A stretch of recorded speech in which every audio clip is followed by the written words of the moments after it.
আসসালামু আলাইকুম প্রিয় শিক্ষার্থীবৃন্দ, আপনাদেরকে আবারও অভিনন্দন জানাচ্ছি আমাদের আজকের এই সিসিআর মডেল কলেজ অনলাইন ক্লাসে। প্রিয় শিক্ষার্থীবৃন্দ, আমরা গত কয়েকটি টিউটোরিয়ালে আমাদের যে সাজেশনের সৃজনশীল প্রশ্নগুলো রয়েছে সেগুলো নিয়ে আমরা আলোচনা করেছি। তার মধ্য থেকে আরও দুটি প্রশ্ন নিয়ে আলোচনা বাকি রয়েছে। তো আজকের এই টিউটোরিয়ালে আমরা সেই দুটি প্রশ্ন নিয়ে আলোচনা করব। তো এখন আমরা দেখব সেই দুটি প্রশ্নের প্রথম যে প্রশ্নটি রয়েছে সেটি হচ্ছে ষষ্ঠ অধ্যায় থেকে। এখানে যে উদ্দীপকটি রয়েছে সেই উদ্দীপকে আমরা দেখতে পাচ্ছি দুটি টেবল রয়েছে। দুটি টেবলের আলোকেই কিন্তু প্রশ্নগুলো করা হয়েছে। তো দেখি প্রশ্নগুলো কি আছে। ক নং প্রশ্ন হচ্ছে কম্পোজিট প্রাইমারি কি বলতে কি বোঝো। খ নং প্রশ্ন হচ্ছে ডেটার নিরাপত্তায় এনক্রিপশন কার্যকরী পদ্ধতি, কথাটি ব্যাখ্যা করো। গ নং প্রশ্ন হচ্ছে উদ্দীপকের আলোকে টেবিল 1 এর ফিল্ডগুলোর ডেটা টাইপ বর্ণনা করো। টেবিল 1 প্রথমের যে টেবিলটি রয়েছে অর্থাৎ এই টেবিলের যে কলামগুলো রয়েছে সেই কলামে যে ডেটাগুলো আছে সেই ডেটাগুলোর টাইপ বর্ণনা করার কথা বলা হচ্ছে। তারপর হচ্ছে উদ্দীপকের টেবিল দুটির মধ্যে সম্পর্ক স্থাপন সম্ভব কি না বিশ্লেষণপূর্বক মতামত দাও। অর্থাৎ উদ্দীপকে যে দুটি টেবিল রয়েছে সেই দুটি টেবিলের মধ্যে সম্পর্ক স্থাপন করা সম্ভব কি না সেই বিষয়ে মতামত দিতে বলা হয়েছে। তো দেখি আমাদের এই প্রশ্নের আলোকে উত্তরগুলো কি আছে। ক নং প্রশ্নের উত্তর হচ্ছে একাধিক ফিল্ডের সমন্বয়ে যে প্রাইমারি কি গঠন করা হয় তাকে কম্পোজিট প্রাইমারি কি বলে। অর্থাৎ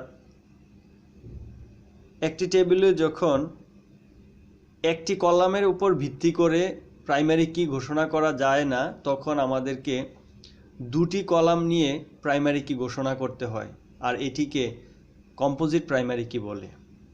আশা করি বুঝতে পেরেছেন। খ নং প্রশ্নের উত্তর হচ্ছে ডেটার নিরাপত্তা নিশ্চিত করার জন্য যে বিশেষ পদ্ধতিতে ডেটার মূল ফরম্যাট যা মানুষের বোধগম্য রূপে থাকে থেকে অন্য ফরম্যাটে যা মানুষের বোধগম্য রূপে থাকে না রূপান্তর করার প্রক্রিয়াকে এনক্রিপশন বলে। আর এই জন্য ডেটাকে উৎস হতে গন্তব্যে প্রেরণের পূর্বে ডেটার নিরাপত্তা নিশ্চিত করার জন্য ডেটাকে এনক্রিপ্ট করা হয়। ফলে ওই এনক্রিপ্টকৃত ডেটা অন্য কোনো অনির্দিষ্ট ব্যক্তি বা প্রতিষ্ঠান কর্তৃক ব্যবহৃত হতে পারে না। এই জন্য ডেটার নিরাপত্তায় এনক্রিপশন কার্যকরী পদ্ধতি। প্রিয় শিক্ষার্থীবৃন্দ, এখানে যে বিষয়টা বলা হয়েছে সেটা হচ্ছে ডেটা এক স্থান থেকে আরেক স্থানে স্থানান্তর করার ক্ষেত্রে যে ডেটার মূল যে ফরম্যাট সেই ফরম্যাটটা চেঞ্জ করে দেওয়া হয় যাতে করে কেউ যদি এই ডেটাটা চুরি করে সে যেন এর অর্থ বুঝতে না পারে। এই প্রক্রিয়াটাকে বলা হয় এনক্রিপশন। এনক্রিপশন এবং ডিক্রিপশন সম্পর্কে একটি ভিডিও দেওয়া আছে, আপনারা সেই ভিডিওটি দেখে নেবেন, তাহলে বিষয়টা আরও ক্লিয়ার হবে। তারপর ঘ নং প্রশ্নের উত্তর অর্থাৎ যে 1 নং টেবলের যে ডেটা টাইপগুলো বর্ণনা করার কথা বলা হয়েছিল এটার উত্তর আমরা এখন দেখব। উদ্দীপকের আলোকে টেবিল 1 এর ফিল্ডগুলোর ডেটা টাইপ বর্ণনা নিচে দেওয়া হলো। তা আমাদের উদ্দীপকে যে টেবিল রয়েছে সেই টেবিলের মধ্যে যে ফিল্ড প্রথম ফিল্ডটি হচ্ছে রোল। প্রথম ফিল্ডে রোল ফিল্ডের ডেটা টাইপ হচ্ছে নাম্বার বা নিউমেরিক ফিল্ডে যোগ বা বিয়োগ চিহ্ন সহ অথবা ছাড়া পূর্ণ সংখ্যা ও ভগ্নাংশ মিলিয়ে প্রয়োজনীয় সংখ্যা ব্যবহার করা যায়। এ ফিল্ডের ডেটার উপর গাণিতিক অপারেশন অর্থাৎ যোগ বিয়োগ গুণ ও ভাগ করা যায়। অর্থাৎ নিউমেরিক ডেটা টাইপ যে ফিল্ডে ব্যবহার করা হয় সেটাতে যোগ বিয়োগ ভাগ গুণ এই গাণিতিক অপারেশনগুলো করা যায়। তারপর হচ্ছে নেম, ক্লাস, গ্রুপ, অর্থাৎ টেবিলের মধ্যে যে আরও 3টি কলাম আছে সেটি হচ্ছে নেম, ক্লাস, গ্রুপ। এই 3টি কলামের যে ডেটা, এই ডেটাগুলো একই টাইপের, সেটি হচ্ছে টেক্সট। টেক্সট বা ক্যারেক্টার ফিল্ডে অক্ষর, সংখ্যা, চিহ্ন ইত্যাদি ব্যবহার করা যায়। সাধারণত এই ফিল্ডে সর্বোচ্চ 255টি বর্ণ, অঙ্ক বা চিহ্ন এককভাবে বা সম্মিলিতভাবে ব্যবহার করা যায়। তবে এ ডেটা নিয়ে কোনো গাণিতিক অপারেশনের কাজ করা যায় না। অর্থাৎ টেক্সট টাইপের যে ডেটা রয়েছে সেই ডেটার মধ্যে আমরা চাইলে অক্ষর লিখতে পারবো, সংখ্যাও লিখতে পারবো, বিভিন্ন চিহ্ন ব্যবহার করতে পারবো। কিন্তু যদিও আমরা এই ফিল্ডে সংখ্যা লিখতে পারবো, কিন্তু সেই সংখ্যাগুলোর মধ্যে আমরা যোগ বিয়োগ গুণ বা ভাগ এই কাজগুলো করতে পারবো না, যেটা আমরা এখানে নিউমেরিক ডেটা টাইপের ক্ষেত্রে দেখেছিলাম। তারপর হচ্ছে ডেট অফ বার্থ, অর্থাৎ ডেট অফ বার্থ কলামের মধ্যে যে ডেটাগুলো রয়েছে সে ডেটা টাইপ হচ্ছে ডেট অ্যান্ড টাইম। যেহেতু আমরা ডেট অফ বার্থ কলামের মধ্যে তারিখ লিখেছি, সেজন্য এই ফিল্ডের ডেটা টাইপ হবে ডেট অ্যান্ড টাইম। এই ফিল্ডটি শুধুমাত্র তারিখ ও সময়ের জন্য, তবে বিভিন্ন ফরম্যাটে উপস্থাপন করা যায়। এই ফিল্ডের জন্য মেমোরিতে 8 বাইট জায়গা প্রয়োজন হয়। অর্থাৎ আমরা যে ডেট এবং টাইম এগুলো লিখব, এই ফিল্ডের মধ্যে ডেটের ফরম্যাট আমরা জানি কয়েকভাবেই ডেট লেখা যায়, এই কথাটাই এখানে বলা হয়েছে। আর ডেট অ্যান্ড টাইম ডেটা টাইপের জন্য মেমোরিতে 8 বাইট জায়গা প্রয়োজন হয়। আশা করি বুঝতে পেরেছেন। ঘ নং প্রশ্নের উত্তরটি হচ্ছে, দুটি ডেটাবেজের মধ্যে সম্পর্ক তৈরি করতে নিচের শর্তগুলো অবশ্যই পূরণ করতে হবে। 1 নম্বরে, রিলেশনাল ডেটা টেবিলগুলোর মধ্যে কমপক্ষে একটি কমন ফিল্ড থাকবে। কমন ফিল্ডের ডেটা টাইপ, ফিল্ড সাইজ এবং ফরম্যাট ইত্যাদি একই হতে হবে। অর্থাৎ দুটি টেবিলের মধ্যে একটি কমন ফিল্ড থাকবে, সেই ফিল্ডের যে ডেটা টাইপগুলো আছে সেগুলো একই রকম হতে হবে, ফিল্ডের সাইজ এবং ফরম্যাট তাও একই রকম হতে হবে। 2 নম্বরে, রিলেশনাল টেবিলগুলোর মধ্যে অন্তত একটি টেবিলে অবশ্যই প্রাইমারি কি ফিল্ড থাকতে হবে। দুটির মধ্যে যে কোনো একটি টেবিলের মধ্যে প্রাইমারি কি থাকতে হবে। উদ্দীপকের টেবিল 1-এর roll, name, date of birth, class, group ফিল্ডগুলো বিদ্যমান আছে। আবার টেবিল 2-এ roll, father name, address, GPA ইত্যাদি ফিল্ডগুলো আছে। ফলে দুটি টেবিলের মধ্যে রোল একটি কমন ফিল্ড এবং এদের ডেটা টাইপও একই রকম। সুতরাং ডেটাবেজ রিলেশনের প্রথম শর্ত এখানে বিদ্যমান। অর্থাৎ দুটি টেবিলের মধ্যেই রোল কলামটি আছে, সেজন্য রিলেশন তৈরি করার যে প্রথম শর্তটি, এই শর্তটি পূরণ হচ্ছে। তারপর আবার রিলেশনের জন্য রিলেশনাল টেবিলগুলোর মধ্যে অন্তত একটি টেবিলে অবশ্যই প্রাইমারি কি ফিল্ড থাকতে হবে। সেক্ষেত্রে প্রথম টেবিলের রোল ফিল্ডকে প্রাইমারি কি ধরা যায়। সুতরাং টেবিল দুটির মধ্যে সম্পর্ক তৈরির সমস্ত শর্ত বিদ্যমান।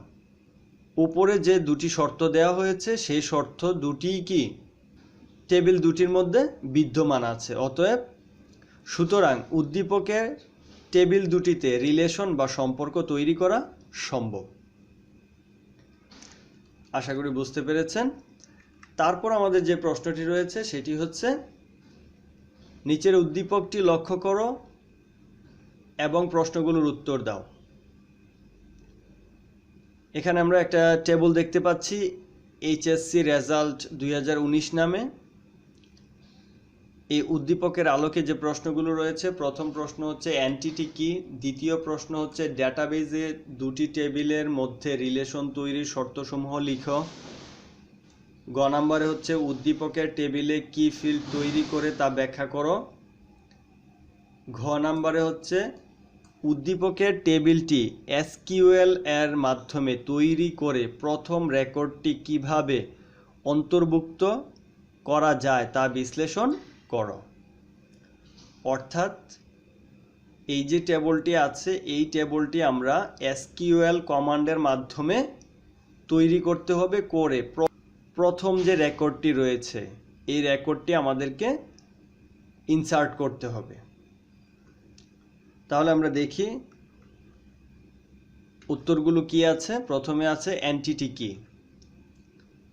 উত্তর হবে কোনো ডেটা টেবিলকে চিহ্নিত করার জন্য টেবিলের যে নাম দেয়া হয় তাকে এন্টিটি বলে। অর্থাৎ আমরা যে টেবিল বা ফাইলগুলোর যে নাম দেওয়া হয় সেই নামগুলোকেই এন্টিটি বলা হয়। খ নং প্রশ্ন হচ্ছে ডেটাবেজে দুটি টেবিলের মধ্যে রিলেশন তৈরির শর্তসমূহ লিখো। প্রিয় শিক্ষার্থীবৃন্দ, আমরা আগের প্রশ্নে কিন্তু দুটি টেবিলের মধ্যে রিলেশন তৈরি করার শর্তগুলো আমরা দেখেছি। তারপরে যেহেতু একই প্রশ্ন চলে এসেছে, আমরা সেটা দেখি। 1 নম্বর শর্ত হচ্ছে রিলেশনাল ডেটা টেবিলগুলোর মধ্যে কমপক্ষে একটি কমন ফিল্ড থাকবে। কমন ফিল্ডের ডেটা টাইপ, ফিল্ড সাইজ এবং ফরম্যাট ইত্যাদি একই হতে হবে। দ্বিতীয় শর্ত হচ্ছে রিলেশনাল টেবিলগুলোর মধ্যে অন্তত একটি টেবিলে অবশ্যই প্রাইমারি কি ফিল্ড থাকতে হবে। ঘ নং প্রশ্নের উত্তর হচ্ছে ফাইল ও ডেটাবেজ রেকর্ড শনাক্তকরণ, অনুসন্ধান ও একাধিক ফাইলের মধ্যে সম্পর্ক স্থাপনের জন্য যে ফিল্ড ব্যবহার করা হয় তাকে কি ফিল্ড বলে। কি ফিল্ডের ডেটা হবে অভিন্ন ও অদ্বিতীয়। কি ফিল্ড 3 ধরনের হতে পারে। 1 নম্বর হচ্ছে প্রাইমারি কি। তো প্রাইমারি কি এর যে বৈশিষ্ট্য সেটি হচ্ছে টেবিলে একটির বেশি থাকবে না। দ্বিতীয়ত, প্রাইমারি কিতে এক ভ্যালু দুইবার থাকবে না। উদ্দীপকে রোল নং ফিল্ডকে প্রাইমারি কি করা যেতে পারে, কারণ একই শ্রেণীতে দুইজন শিক্ষার্থীর রোল একই হবে না। 2 নম্বরে হচ্ছে কম্পোজিট কি। একাধিক ফিল্ডের সমন্বয়ে তৈরি হয়। উদ্দীপকের ক্ষেত্রে রোল নং এবং ক্লাস এদের নিয়ে কম্পোজিট কি গঠন করা যেতে পারে। 3 নম্বরে হচ্ছে ফরেন কি। একটি টেবিলের প্রাইমারি কি অন্য টেবিলে ব্যবহৃত হতে পারে, যা উদ্দীপকের ক্ষেত্রে প্রযোজ্য নয়। সুতরাং উদ্দীপকের টেবিলে কম্পোজিট কি ফিল্ড গঠন করা যাবে। অর্থাৎ এখানে যে ফরেন কি এর কথা বলা হয়েছে, আমরা জানি যে একটি টেবিলের প্রাইমারি কি যখন অন্য একটি টেবিলের সাধারণ কি হিসাবে ব্যবহৃত হয় তখন তাকে ফরেন কি বলে। তো এখানে যে দুটি টেবিল রয়েছে আমাদের উদ্দীপকে, সেই টেবিলগুলোর মধ্যে ফরেন কি আমরা তৈরি করতে পারি না, সেজন্য উদ্দীপকের টেবিলে কম্পোজিট কি ফিল্ড গঠন করা যাবে। ঘ নং প্রশ্নের উত্তর হচ্ছে কোনো টেবিলে নতুন রেকর্ড সংযোজন করার জন্য ইনসার্ট স্টেটমেন্ট ব্যবহৃত হয়। ইনসার্ট স্টেটমেন্টটির syntax insert into table name লিখতে হবে, তারপর কলামগুলো লিখতে হবে, যেই কয়টা কলাম থাকবে সেই কলামগুলো লিখতে হবে, তারপর লিখতে হবে ভ্যালুজ দিয়ে প্রত্যেকটা কলামের বরাবর প্রতিটা রেকর্ডের যে ভ্যালুগুলো থাকবে সেই ভ্যালুগুলো লিখতে হবে। তারপর হচ্ছে উদ্দীপকের টেবিলে এসকিউএল এর মাধ্যমে প্রথম রেকর্ডটি অন্তর্ভুক্ত করার কমান্ড নিম্নরূপ। ইনসার্ট ইনটু এইচএসসি রেজাল্ট 2019, অর্থাৎ এইচএসসি রেজাল্ট 2019 নামক টেবিলের মধ্যে ডেটা ইনসার্ট করার কথা বলা হচ্ছে। তারপর ব্র্যাকেট দিয়ে রোল নং, নেম, ক্লাস, জিপিএ, গ্রেড, অর্থাৎ যে কলামগুলো রয়েছে সেই কলামগুলো লিখতে হবে। এখানে যে সিনট্যাক্সটা দেওয়া হয়েছে, তো এখানে সরাসরি কোড লেখা হয়েছে। রোল নং দেওয়া হয়েছে প্রথম কলাম, দ্বিতীয় কলামে আছে নেম, তৃতীয় কলামে ক্লাস, তারপরে জিপিএ এবং গ্রেড। তো এদের যে ভ্যালু, রোল নংয়ের বরাবর কি বসবে, নেমের বরাবর কি বসবে, এই জিনিসগুলো আবার ভ্যালুজ দিয়ে সিরিয়ালি লিখতে হবে। প্রথমে রোল নং এখানে দেওয়া হয়েছে 6005, তারপর হচ্ছে নেম, তো নেমের বরাবর দেওয়া হয়েছে রনি, তারপর হচ্ছে ক্লাস হচ্ছে 11, তারপর জিপিএ হচ্ছে 4.51, গ্রেড হচ্ছে এ। এখানে দেখতে পাচ্ছেন এই যে এ, এটা কিন্তু সিঙ্গেল কোটেশনের মাঝখানে আছে যেহেতু এটা একটা বর্ণ।